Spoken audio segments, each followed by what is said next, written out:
Sexo e Destino. Segunda parte, médium Francisco Cândido Xavier, capítulo 9. Rumei junto de Neves para o Instituto de Renovação que Félix dirigia na esfera espiritual. A caminho, reconfortava-me ouvindo o companheiro asserenado, contente. Acompanhava o restabelecimento de Dona Beatriz, nutrindo júbilos novos. Luzia-lhe o olhar povoado de sonhos. E contava-me as surpresas da filha recém-chegada ao plano superior. Afeições de outros tempos, familiares queridos, chegavam de longe para felicitá-la.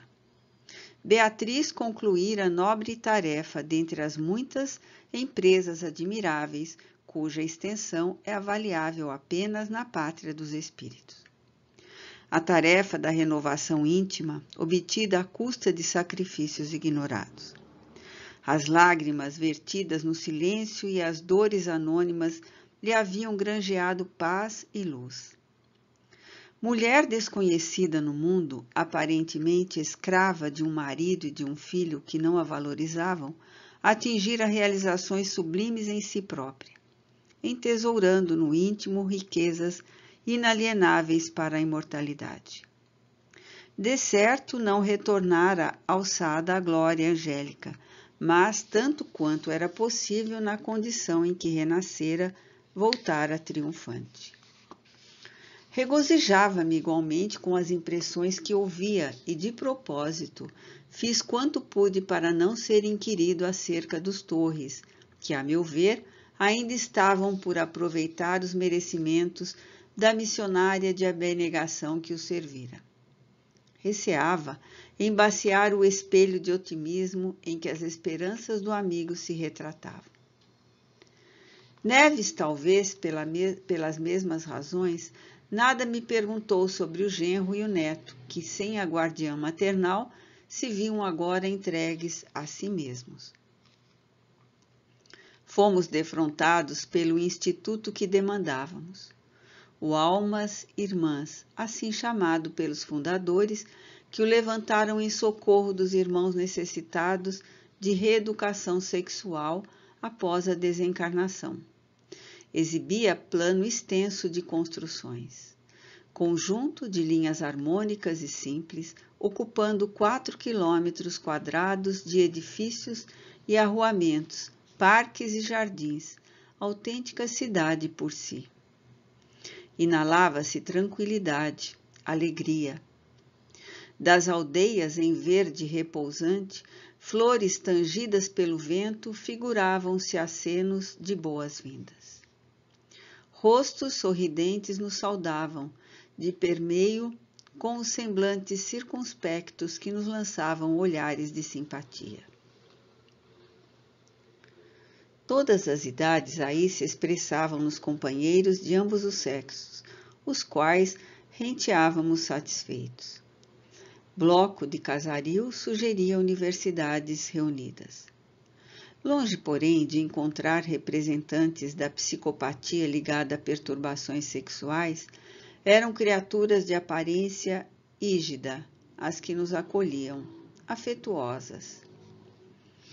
Neves, que ali aportara dias antes, interpelado por minha curiosidade, esclareceu que a agremiação possuía vasta dependência reservada a enfermos.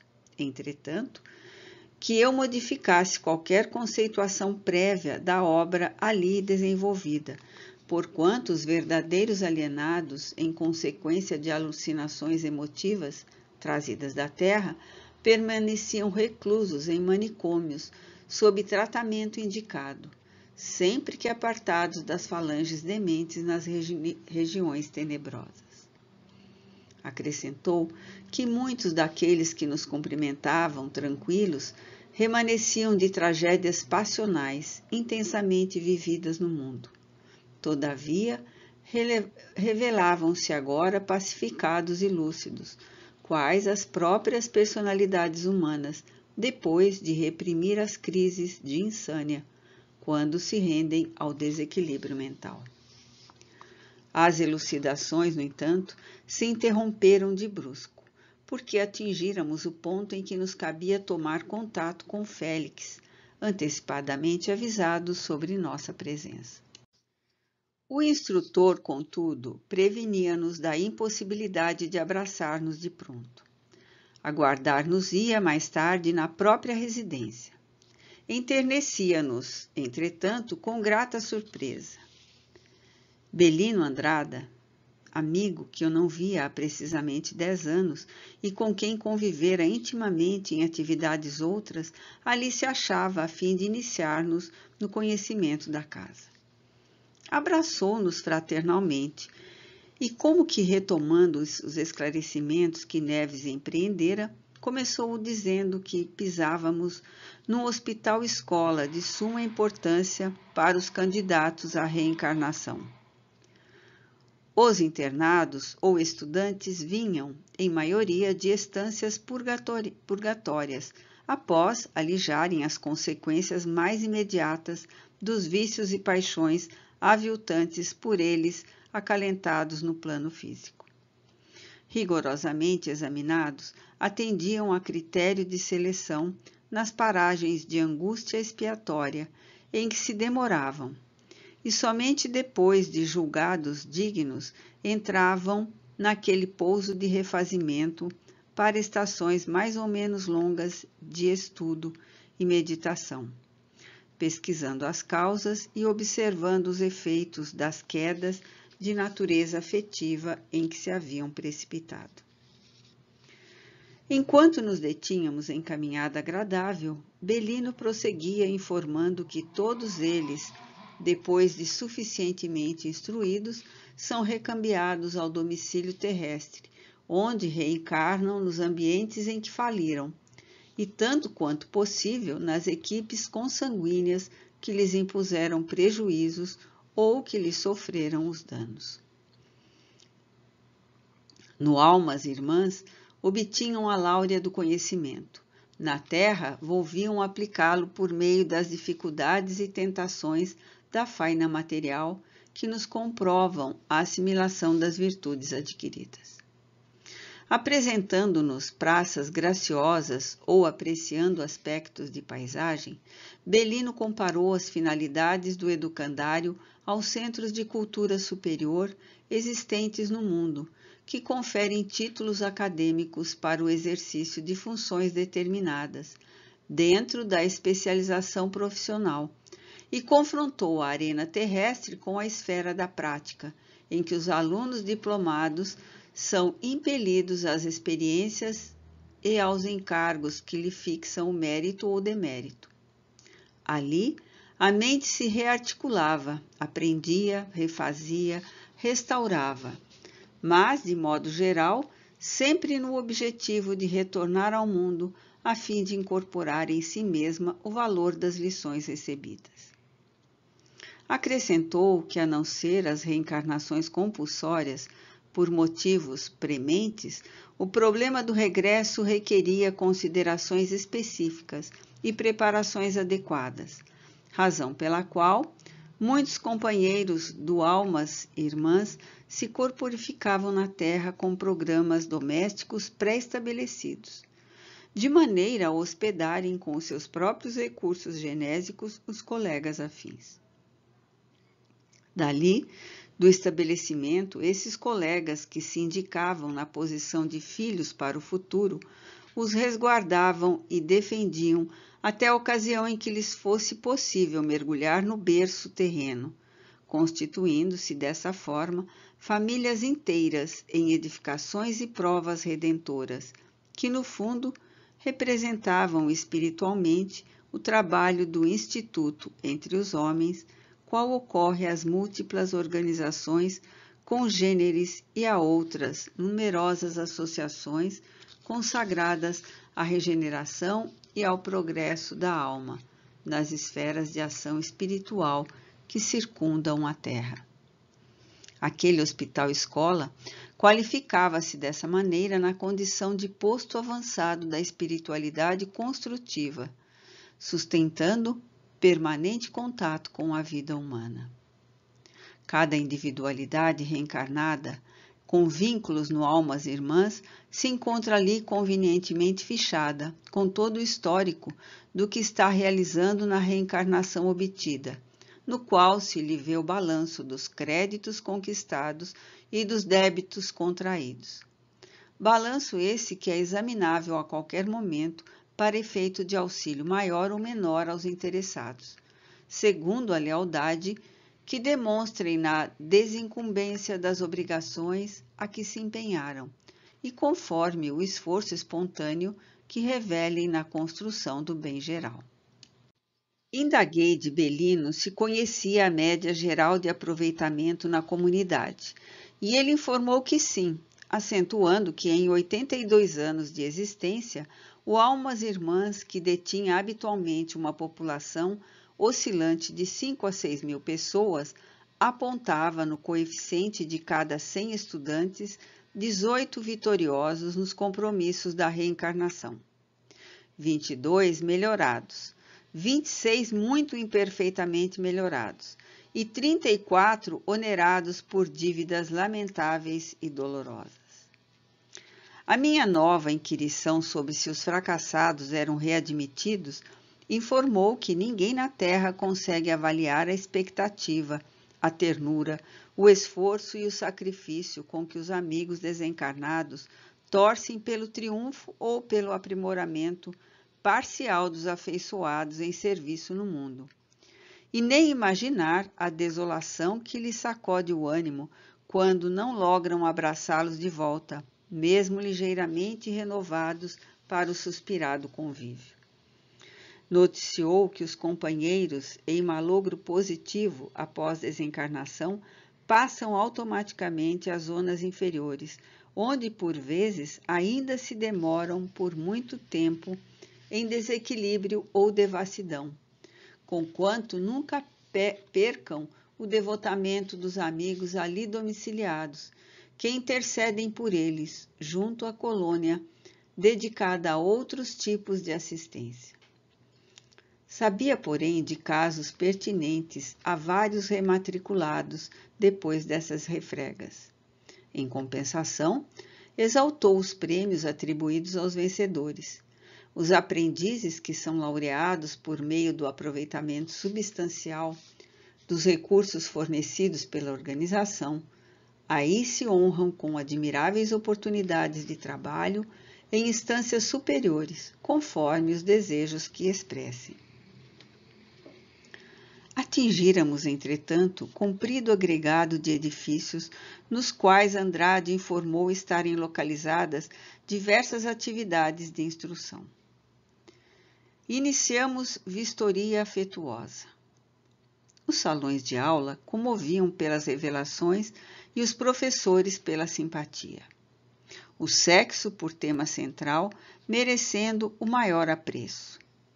Os alunos contemplavam gravuras e croquis que configuravam implementos do sexo, com o interesse carinhoso de quem se enternece ante o colo maternal e com a atenção de quem agradece concessões divinas.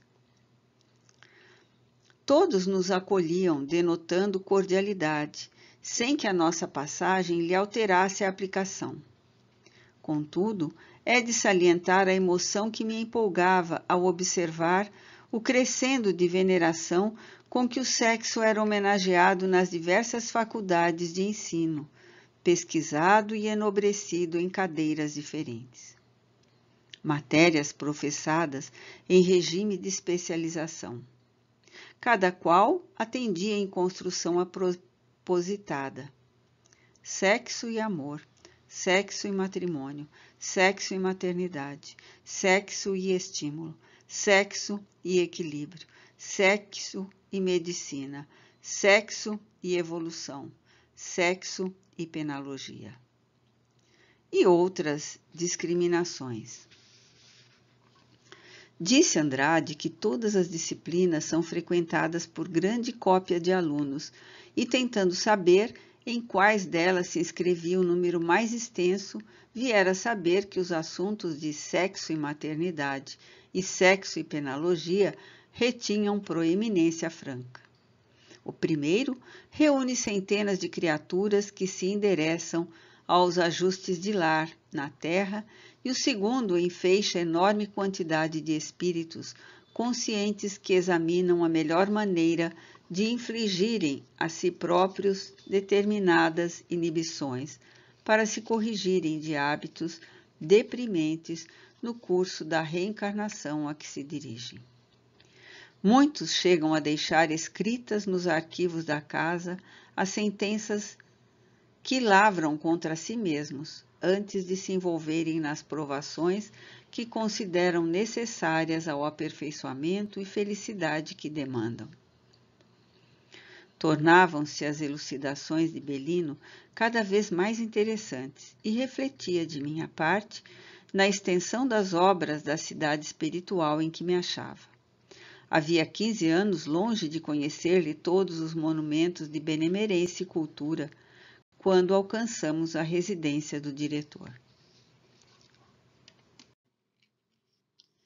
Félix, em companhia do irmão Regis, que nos apresentou por substituto eventual dele, acolheu-nos amavelmente. Admirei-me. Não parecia o amigo que se apequenava no rio para compartilhar-nos o trabalho. Reverenciado e querido, era ali distinguido dignatário do conhecimento superior, a quem a administração de nosso lar delegara responsabilidades vultuosas, dirigente e comandante, pai e irmão. O ambiente no gabinete em que nos alojara, afetuoso, ressumava simplicidade sem negligência, conforto sem luxo.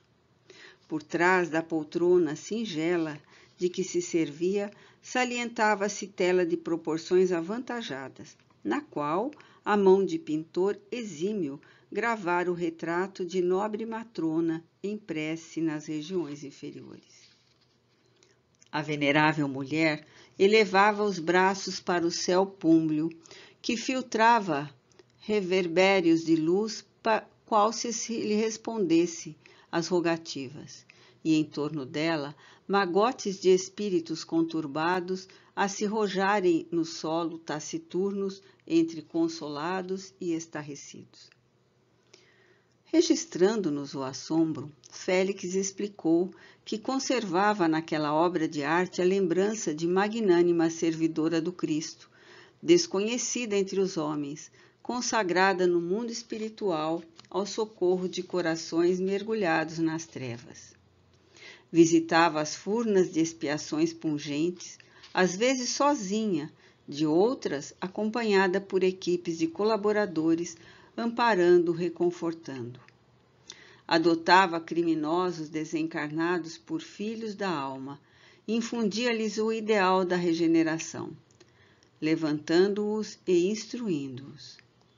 De quando em quando, ele, Félix, ia vê-la no asilo maternal, que ainda hoje a abnegada educadora sustenta nas regiões sombrias por almenara de amor.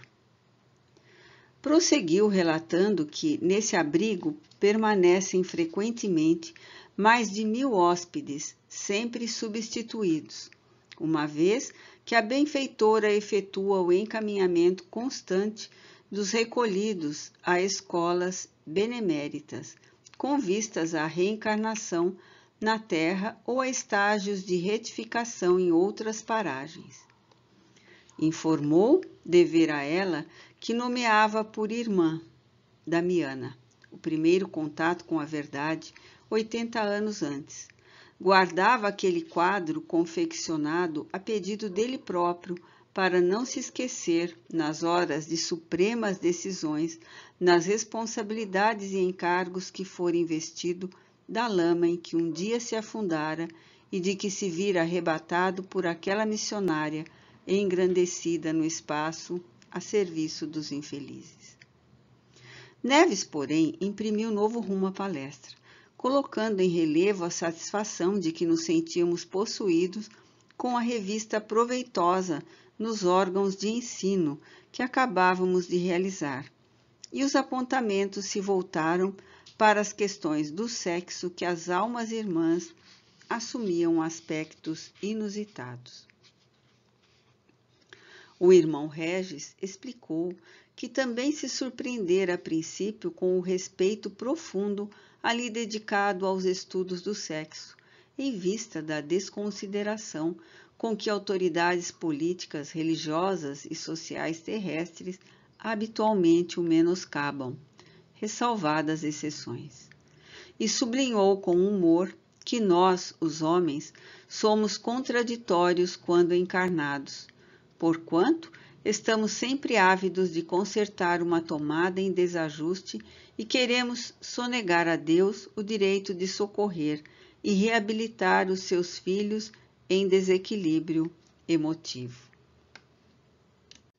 O anfitrião, explanando as ideias que nós, os presentes, aventávamos, historiou em síntese que na espiritualidade superior o sexo não é considerado unicamente por baliza morfológica do corpo de carne, distinguindo macho e fêmea, definição unilateral que na Terra ainda se faz surgir de atitudes e exigências tirânicas herdadas do comportamento animal. Entre os espíritos desencarnados, a partir daqueles de evolução mediana, o sexo é categorizado por atributo divino na individualidade humana, qual ocorre com a inteligência, com o sentimento, com o raciocínio e com faculdades outras, até agora menos aplicadas nas técnicas da experiência humana. Quanto mais se eleva a criatura, mais se capacita que o uso do sexo demanda discernimento pelas responsabilidades que acarreta. Qualquer ligação sexual instalada no campo emotivo engendra sistemas de compensação vibratória, e o parceiro que lesa o outro até o ponto que suscitou os desastres morais consequentes passa a responder por dívida justa. Todo desmando sexual que danifica consciências reclama corrigenda, tanto quanto qualquer abuso do raciocínio. Homem que abandone a companheira sem razão ou mulher que assim proceda, gerando desregramentos passionais na vítima, cria certo ônus kármico no próprio caminho, pois ninguém causa prejuízo a outrem sem embaraçar a si mesmo. Vaticinou que a Terra, pouco a pouco, renovará princípios e conceitos, diretrizes e legislação em matéria de sexo, sob a inspiração da ciência, que situará o problema das relações sexuais no lugar que lhe é próprio. Empenhou-se a repetir que na crosta planetária os temas sexuais são levados em conta na base dos sinais físicos que diferenciam o homem da mulher e vice-versa. No entanto, ponderou que isso não define a realidade integral, porquanto, regendo esses marcos, permanece um espírito imortal, com idade às vezes multimilenária, encerrando consigo a soma de experiências complexas que o obriga a própria ciência terrena a proclamar, presentemente, que masculinidade e feminilidade totais são inexistentes na personalidade humana, do ponto de vista psicológico. Homens e mulheres em espírito apresentam certa porcentagem, mais ou menos elevada, de característicos viris e feminis em cada indivíduo, o que não assegura a possibilidade de comportamento íntimo normal para todos, segundo a conceituação de normalidade que a maioria dos homens estabeleceu para o meio social. Tendo Neves formulado consultas sobre os homossexuais, Félix demonstrou que inúmeros espíritos reencarnam em condições inversivas, seja no domínio de lides expiatórias ou em obediência a tarefas específicas, que exigem duras disciplinas por parte daqueles que as solicitam ou que as aceitam. Referiu ainda que homens e mulheres podem nascer homossexuais ou intersexos, como são suscetíveis de retomar o veículo físico na condição de mutilados ou inibidos em certos campos de manifestação, aditando que a alma reencarna nessa ou naquela circunstância para melhorar e aperfeiçoar-se, e nunca sob a destinação do mal, o que nos constrange a reconhecer que os delitos, sejam quais sejam, em quaisquer posições, correm por nossa conta. À vista disso, destacou que nos fóruns da justiça divina, em todos os distritos da espiritualidade superior, as personalidades humanas taxadas por anormais são consideradas tão carecentes de proteção quanto as outras que desfrutam a existência garantida pelas regalias da normalidade. Segundo a opinião dos homens, observando-se que as faltas cometidas pelas pessoas de psiquismo julgado anormal são examinadas no mesmo critério aplicado às culpas de pessoas tidas por normais, notando-se ainda que, em muitos casos, os desatinos das pessoas supostas normais são consideravelmente agravados por menos justificáveis perante acomodações e primazias que usufruem no clima estável da maioria. E a ligeira pergunta que arrisquei sobre preceitos e preconceitos vigentes na Terra no que tange ao assunto, Félix ponderou, respeitoso, que os homens não podem efetivamente alterar de chofre as leis morais em que se regem, sob a pena de precipitar a humanidade na dissolução, entendendo-se que os espíritos ainda ignorantes ou animalizados, por enquanto em maioria no seio de todas as nações terrestres, estão invariavelmente decididos a usurpar liberalidades prematuras para converter os valores sublimes do amor em criminalidade e devassidão. Acrescentou, no entanto, que no mundo por vindouro, os irmãos reencarnados, tanto em condições normais quanto em condições julgadas anormais, serão tratados em pé de igualdade, no mesmo nível de dignidade humana, reparando-se as injustiças assacadas há séculos contra aqueles que renascem sofrendo particularidades anômalas, porquanto a perseguição e a crueldade com que são batidos pela sociedade humana lhes impede ou dificultam a execução dos encargos que trazem a existência física, quando não fazem deles criaturas hipócritas, com necessidade de mentir incessantemente para viver sob o sol que a bondade divina acendeu em benefício de todos. A conversação era fascinante, mas um companheiro de serviço veio avisar que Dona Beatriz se achava pronta a receber-nos. Demandamos o interior. O chefe apresentou-nos duas senhoras que lhe partilhavam o refúgio doméstico, Sara e Priscila, que lhe haviam sido irmãs consanguíneas na terra, ambas de cativante simpatia na lhaneza de trato. Notificou Félix que a princípio ali morava junto de colaboradores afeiçoados. No entanto, nos últimos anos, conseguira que as duas manas, servindo em outros setores, se transferissem para o Almas Irmãs, a fim de trabalharem juntos, preparando o futuro. Renasciam os três de família, cujos membros, em quase todo o conjunto, se achavam novamente domiciliados na esfera física e aparteando. Sara chasqueou, afiançando que não se demoraria a tomar o mesmo rumo. Parando de trecho a trecho para conhecer minudicências do extenso átrio que atravessávamos, fiquei sabendo que o Instituto sustenta zonas residenciais, além dos edifícios reservados à administração, ao ensino, à subsistência e à hospitalização transitória. Aí se acomodam famílias inteiras, casais, espíritos em conjunções afetivas e repúblicas de estudiosos que se visitam ou recebem amigos de outras organizações e de outras plagas, efetuando excursões edificantes e recreativas, ou atendendo a empresas artísticas e assistenciais de permeio com as obrigações de rotina. Satisfazendo-nos as inquirições, Félix informou que Marita se encontrava naquele mesmo sítio, internada num parque destinado a convalescentes. Todavia, não nos encorajou o impulso de revê-la assim de imediato, por achar-se bastante traumatizada, conquanto tranquila. A desencarnação precoce acarretara-lhe prejuízos.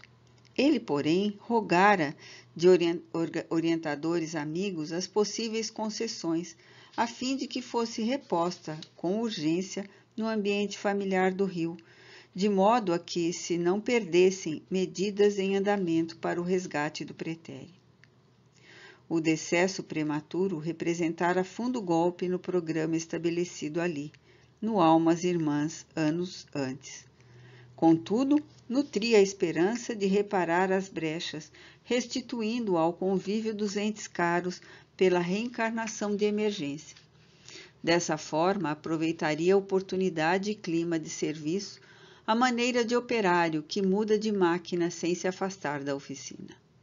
O processo alusivo ao retorno tramitava desde a véspera nos órgãos competentes, pelo que não julgava oportuno interessá-la em assuntos suscetíveis de que lhe modificarem a mente voltada para o reduto doméstico. Neves abordou a tese referente ao dia determinado para a desencarnação, defendida por alguns religiosos na Terra, o que Félix enunciou. Sim, não nos é lícito desacreditar os ensinamentos religiosos.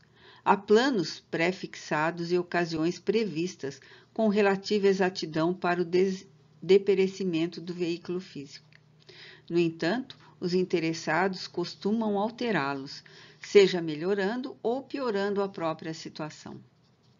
Tempo é comparável a crédito que um estabelecimento bancário empresta ou retira, segundo as atitudes e diretrizes do devedor.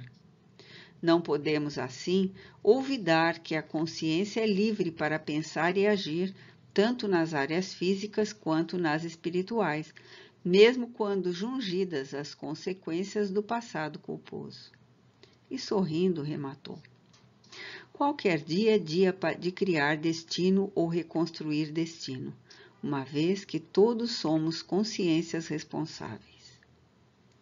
Nesse ínterim, fomos defrontados pelo aposento da senhora recém-desencarnada, a quem Sara e Priscila dispensavam cuidados especiais.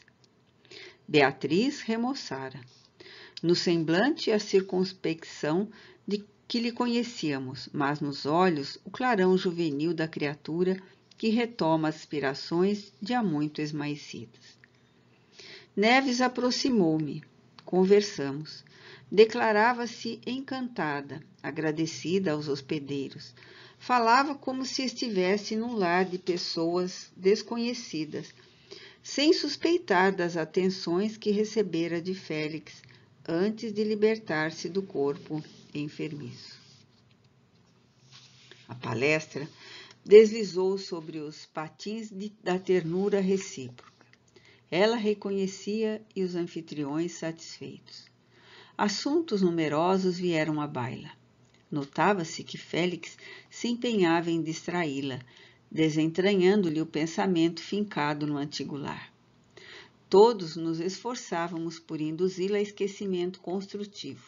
Entretanto, mesmo assim, adivinhando-nos na fase terminal do reencontro, aquele coração generoso de mulher não deixou de se patentear, lembrando a Neves que, até aquele momento, ainda não obtivera qualquer notícia da mãezinha que os precedera no mundo espiritual, tantos anos antes, como também rogava para que os circunstantes a favorecessem com uma visita, na primeira oportunidade, à casa que ficara na terra. Discípula aplicada do ambiente renovador em que se reconhecia, solicitou com os olhos marejados de pranto que lhe desculpássemos o apego à retaguarda. Mas isso acontecia, acentuou com humildade e grandeza de alma, porque acreditava ter sido no mundo imensamente feliz, entre as mulheres mais felizes ao lado de um esposo que, na apreciação dela, era dos companheiros mais leais do mundo e pai do melhor dos filhos. A noite avançara. Neves confortou-a, propiciando-lhe esperanças, e enquanto nos despedíamos, demandando repouso, refleti na transformação do amigo que aprendera a colocar o amor por cima de mágoas recalcadas, a endereçar afetuoso sorriso para a filha, confiante e adiando a verdade para momento oportuno.